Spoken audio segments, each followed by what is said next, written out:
Padre, del Hijo, del Espíritu Santo. Dios les bendiga, hermanos. Les habla su hermano y amigo José Plasencia del canal La Fe de la Iglesia. En esta ocasión traigo para ustedes un breve video. Es una pregunta. La pregunta es la siguiente: ¿es necesaria la iglesia para la salvación? La respuesta, como católicos, sabemos que es un sí, un rotundo sí. Sin embargo, para muchos creyentes, para muchos cristianos no católicos, lamentablemente la respuesta es un no. La iglesia no es necesaria para la salvación. Nosotros sabemos, hermanos, que esto se debe a un error en su teología. Ellos separan la cabeza del cuerpo. Ellos nos dicen que lo único que es necesario es Cristo. Es decir, lo único que se necesita es la cabeza. No necesitamos el cuerpo. Sin embargo, tanto el Señor Jesucristo como los apóstoles, como San Pablo, nos hablan de la unidad que existe entre la cabeza y el cuerpo, que es la iglesia. No podemos prescindir, no podemos decapitar la cabeza y hacer a un lado el cuerpo. De modo que la respuesta es un sí, pero vamos a reflexionar un poco sobre esta pregunta. ¿Por qué la iglesia es necesaria para la salvación? Como ya lo he mencionado, hermanos, es triste, es lamentable que muchos creyentes, principalmente del mundo protestante, y aún para ser más específico, denominaciones de las así llamadas evangélicas o grupos fundamentalistas, llámese bautistas, pentecostales, no denominacionales, adventistas, etcétera, etcétera. Tienen una teología deficiente, una teología que les enseña que lo único necesario es Cristo. Obviamente, cuando ellos hablan de Cristo, tienen realmente una imagen distinta de la del Cristo histórico, el Cristo que vemos incluso en la Sagrada Escritura, el Cristo que la Iglesia siempre ha predicado, un Cristo que no solo es cabeza, sino que también tiene un cuerpo, que sabemos que es la Iglesia. Sabemos que cuando Cristo asciende a los cielos, Él envía a su Iglesia para predicar su palabra, pero no solo para predicar su palabra, sino también para administrar todos los bienes, todas las riquezas que Él dejó depositados en la iglesia. Parte de estos bienes, parte de estas riquezas que Cristo dejó depositados para ser administrados por los ministros de su iglesia, no por cualquier grupo, no por una organización sin fines de lucro o por la Organización de las Naciones Unidas o por un grupo de beneficencia pública, no, única y exclusivamente por su iglesia.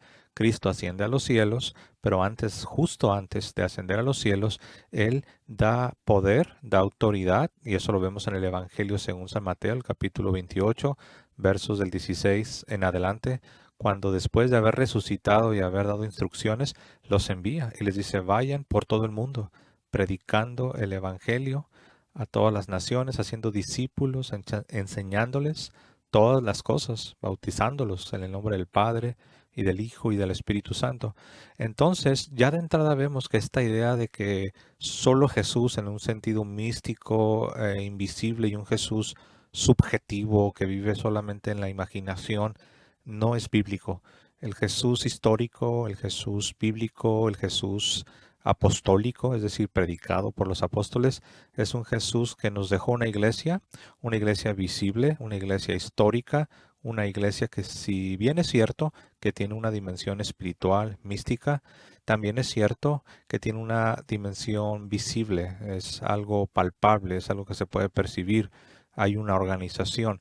Es decir, no es lo uno o lo otro. Esta iglesia no es o toda invisible y toda espiritual, o toda material y toda sensible, sino son las dos cosas. Así como tú tienes un cuerpo y tienes un alma, tienes una parte material y tienes una parte inmaterial.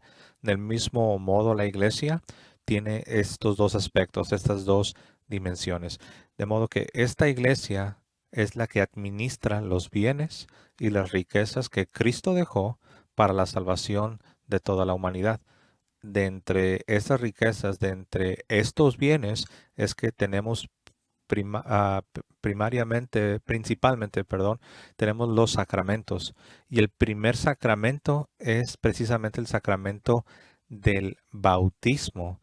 Como dijo un teólogo protestante, bautista para ser exacto, y lo cito a él para que vean que no es solamente los teólogos católicos que enseñan esto o la teología católica la que enseña esto. Aún muchos protestantes reconocen. Este teólogo decía que en la Sagrada Escritura no existe tal cosa como un cristiano no bautizado. Él decía esto refiriéndose a que el bautismo es lo que te inicia en la vida cristiana. El bautismo es la entrada, es la puerta a la vida de la gracia, a la vida de Dios, a la vida cristiana. Obviamente hay algunas excepciones. No solamente nos referimos a los creyentes del Antiguo Testamento antes de que viniera el Mesías, que sabemos que no fueron bautizados en el sentido cristiano.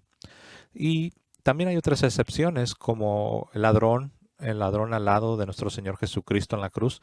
También sabemos que no tuvo el tiempo para ser bautizado. Sin embargo, sabemos que estos dos casos son excepciones. Uno no tuvo el tiempo y los santos del Antiguo Testamento obviamente vivieron en otro tiempo antes de la venida del Mesías. Pero estamos hablando del ordinario y estamos hablando ya en el cumplimiento de los tiempos, en el tiempo de la iglesia, para ser exactos. Nosotros sabemos que la iglesia administra los sacramentos. El cuerpo lleva a cabo la administración que la cabeza, que Cristo le ha encomendado. Para eso nosotros podemos ver este pasaje, hermanos, en el Evangelio según San Marcos. Encontramos lo siguiente: el que crea y sea bautizado se salvará. De modo que ahí vemos ya un sacramento, como lo mencioné, este sacramento de iniciación cristiana, el que nos introduce a la vida de la gracia, a la vida de Dios, es el sacramento del bautismo, el cual es administrado única y exclusivamente por la iglesia. Ahora, sabemos que hay casos extremos cuando una persona está muriendo y esta persona pide el bautismo cristiano en fe. Sabemos que ahí en ese caso es un caso extremo y es un caso extraordinario.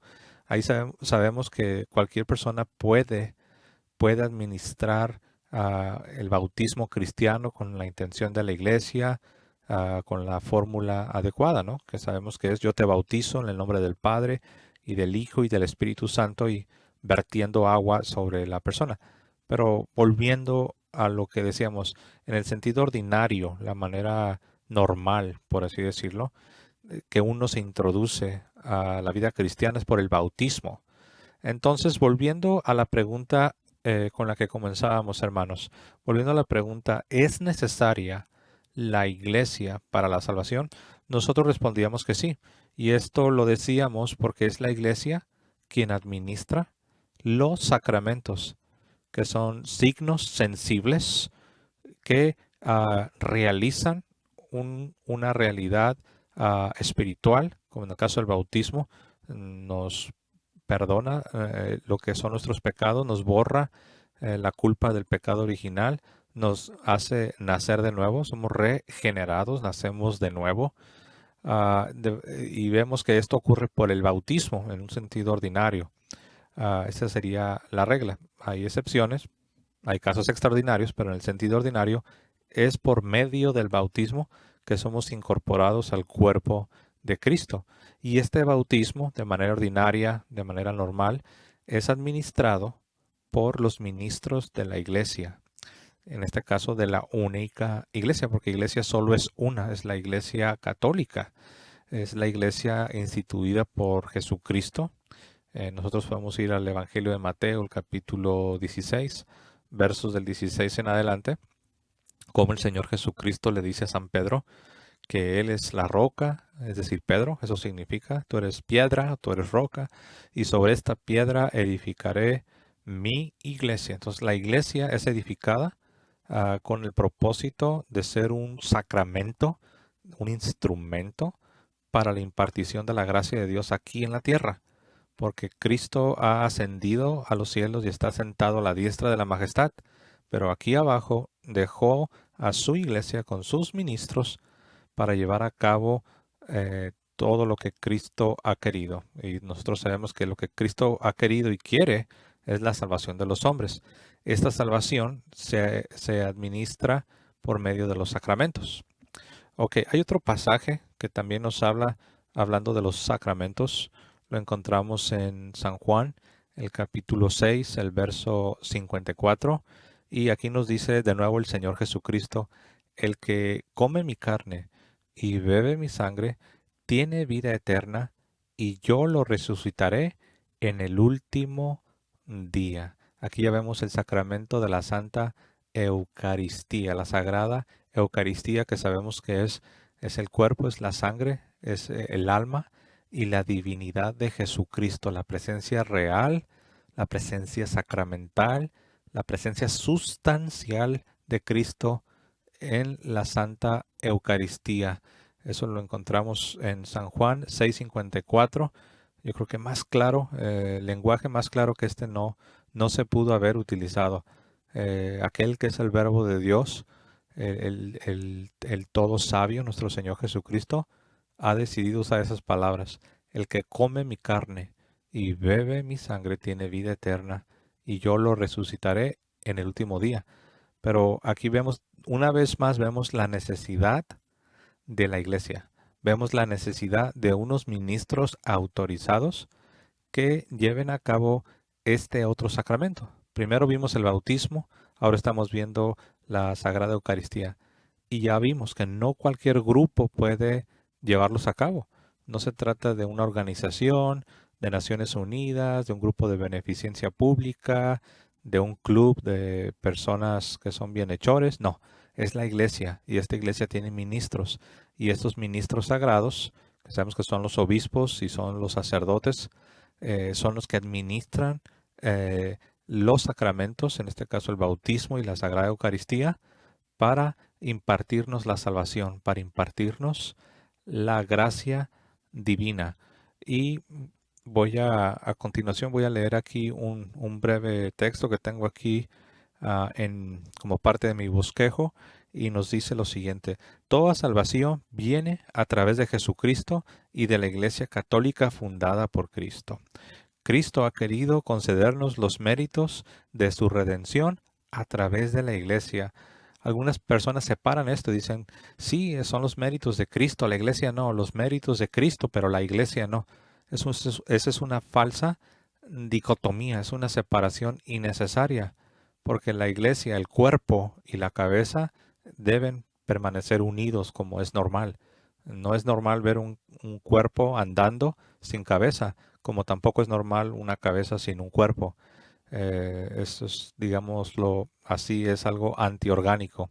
Lo orgánico, lo natural, lo normal, es un cuerpo unido de una manera íntima y perfecta a la cabeza, que en este caso es Cristo.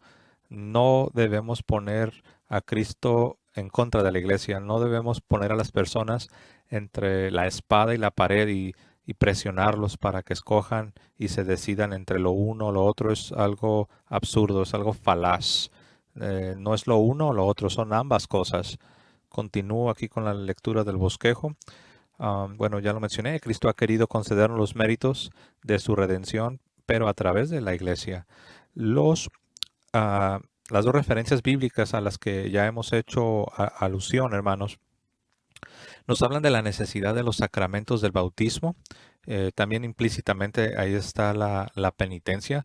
Podemos incluso citar San Juan capítulo 20, el verso 23, cuando Cristo da el poder a sus ministros, no a todos, sino a sus ministros, para perdonar los pecados. Cada sacramento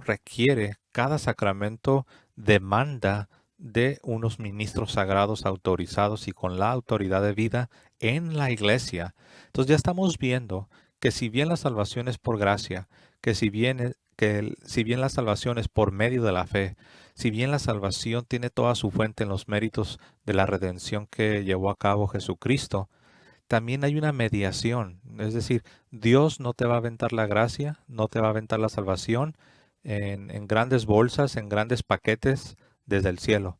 No, sino que Él escogió dejarnos a su iglesia con sus ministros para administrar e impartir su salvación, su gracia. Bueno, entonces hermanos, continuamos aquí con nuestro bosquejo. Por lo tanto, como el cuerpo de Cristo, la iglesia, es el camino para la salvación, este es el motivo por el que también se la denomina, como ya lo dije hace un momento, también se la denomina sacramento de salvación, como lo podemos encontrar en el catecismo. Les recomiendo que ustedes en sus casas busquen en el catecismo de la iglesia, busquen el numeral 776, el 849, incluso también el 1111. Muy bien, continuamos, hermanos. Ahora, ustedes seguramente han escuchado la famosa frase que dice, fuera de la iglesia no hay salvación. Fuera de la iglesia no hay salvación.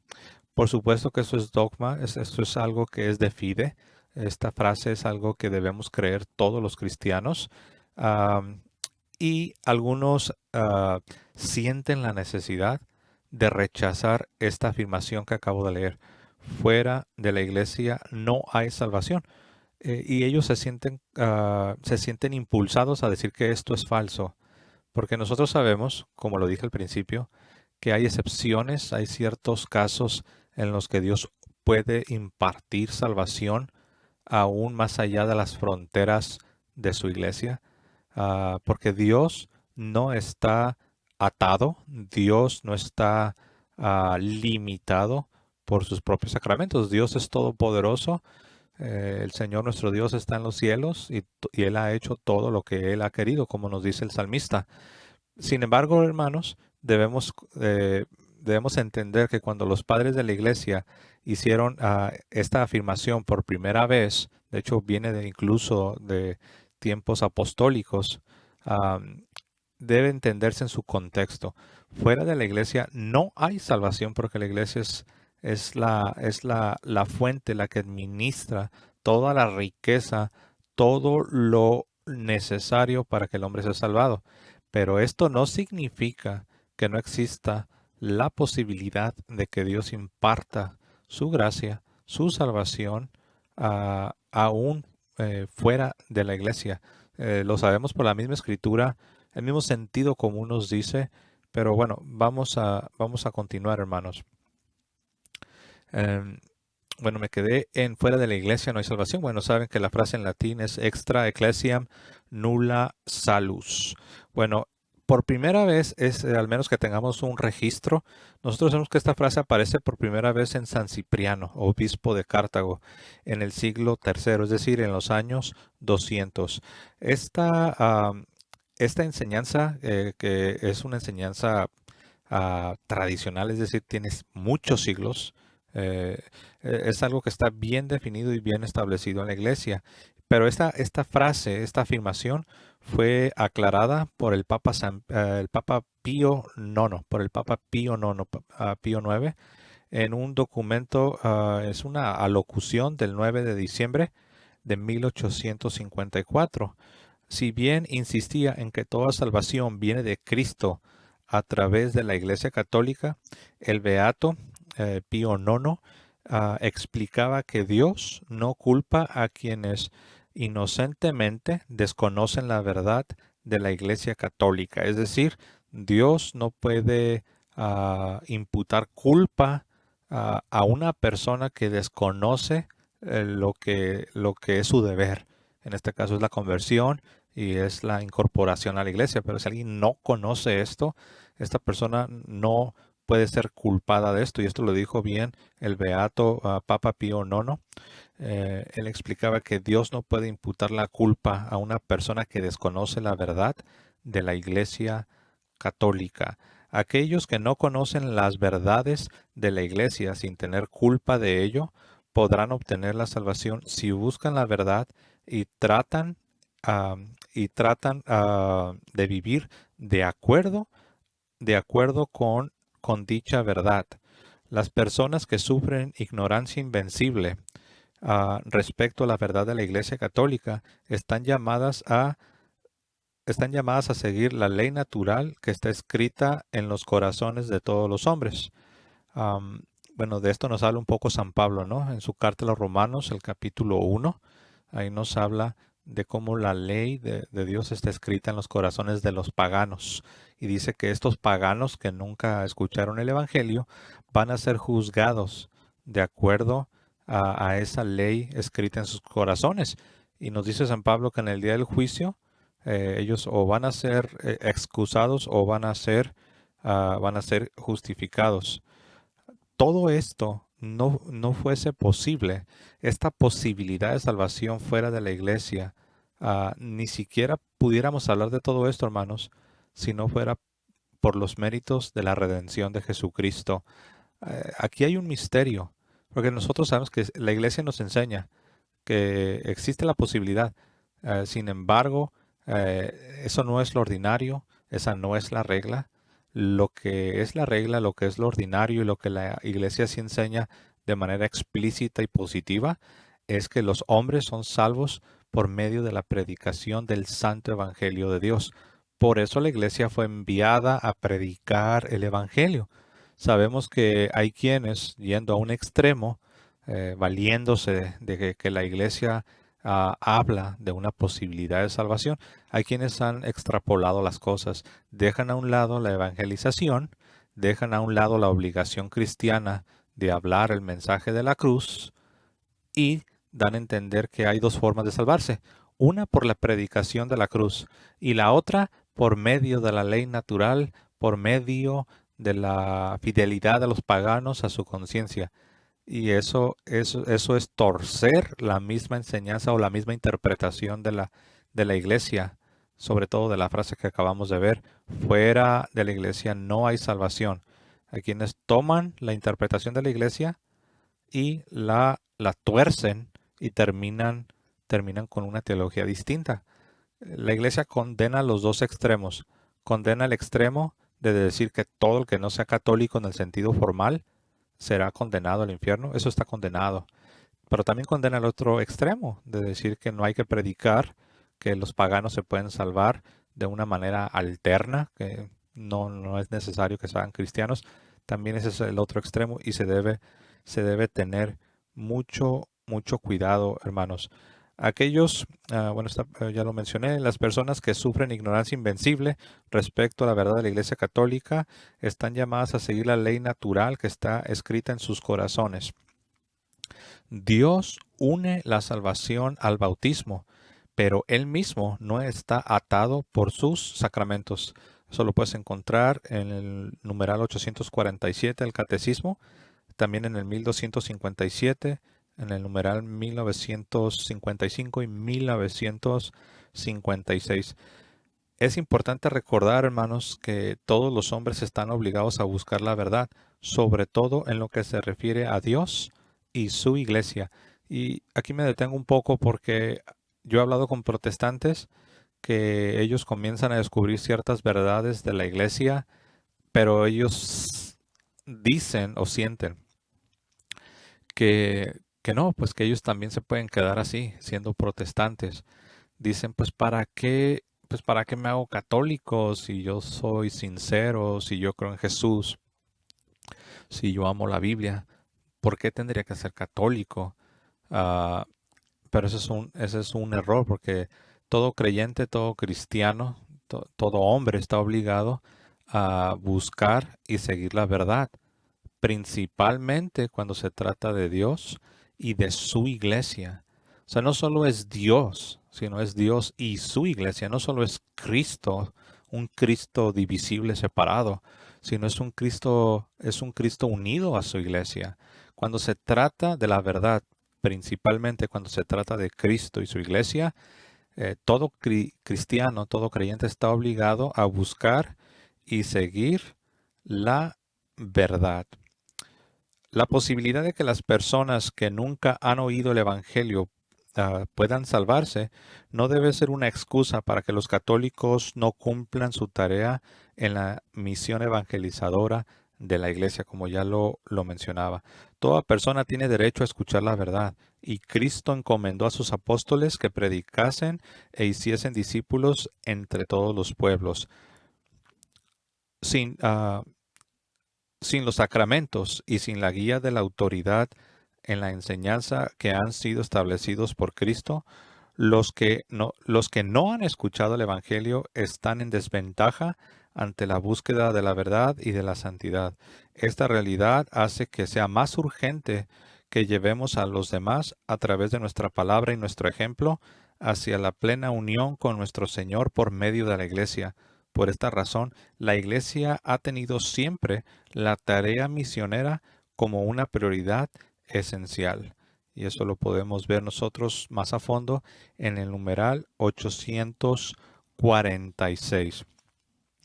Entonces, hermanos, resumiendo, porque sé que ya me alargué un poco más de lo que tenía pensado, en resumidas cuentas, ¿por qué la iglesia es necesaria para la salvación? Bueno, ya vimos que es la iglesia, son los ministros sagrados, los ministros autorizados, los que administran los medios de salvación.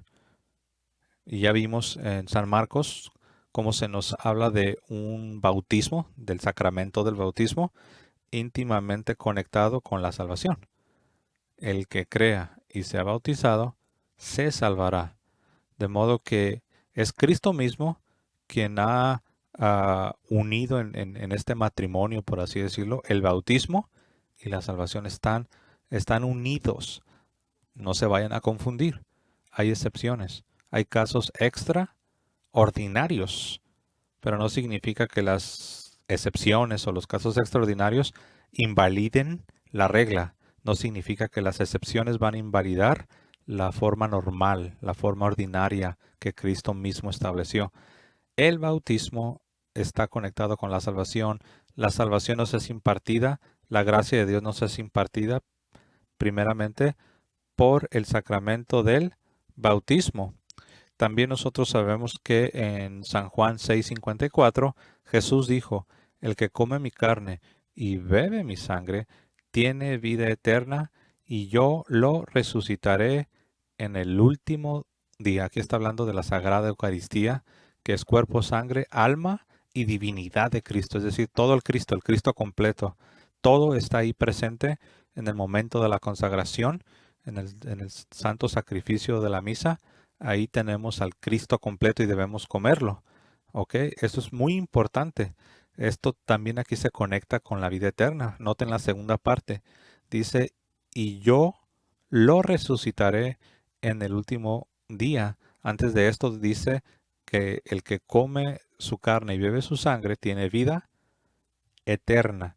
De modo, hermanos, que está muy claro que la iglesia, habiendo sido instituida por Jesucristo, sí que es necesaria para la salvación de los hombres. La iglesia es sacramento de salvación, es un instrumento. Dios no avienta la salvación, no avienta la gracia en paquetes desde el cielo y a ver quién alcanza a agarrar un paquete, ¿no?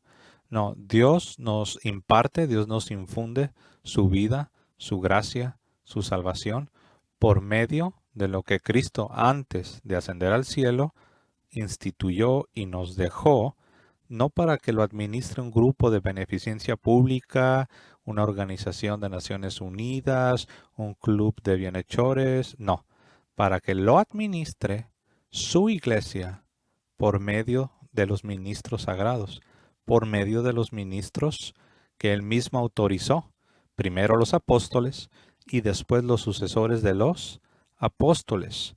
Si nosotros regresásemos al siglo I, cuando comenzaba la predicación apostólica, te vas a dar cuenta que eran los apóstoles y después sus sucesores los que administraban, primeramente los que predicaban, los encargados de la predicación y los que administraban los sacramentos. No era cualquier persona. Lo mismo sucede el día de hoy. Es los ministros sagrados, los obispos, los sacerdotes, los que se encargan de la predicación en el sentido estricto y formal y de la administración de los sagrados sacramentos. Y es mediante esta agencia, es esta mediación, esta agencia por la cual Dios nos imparte salvación, Dios nos da salvación, Dios nos la avienta del cielo. No se trata de que alguien tiene un sueño y que eso significa que yo soy un profeta y me deben seguir a mí. No, es por medio de la iglesia, por medio de la iglesia. Entonces la pregunta es, ¿por qué la iglesia es necesaria para la salvación? Porque la iglesia fue instituida por Cristo. La iglesia administra los sacramentos que Cristo nos dejó y no cualquier persona puede llevar a cabo esta tarea sagrada. Es un ministerio sagrado que solo lo pueden llevar a cabo aquellos que están autorizados, que han recibido las órdenes sagradas que vienen de Cristo, a los apóstoles, a los sucesores de los apóstoles, que son los obispos, y sabemos que así es como se ha llevado a cabo por ya casi 2000 años. Y bueno, quise compartir con ustedes esta reflexión. Una vez más, les quiero animar a que se suscriban.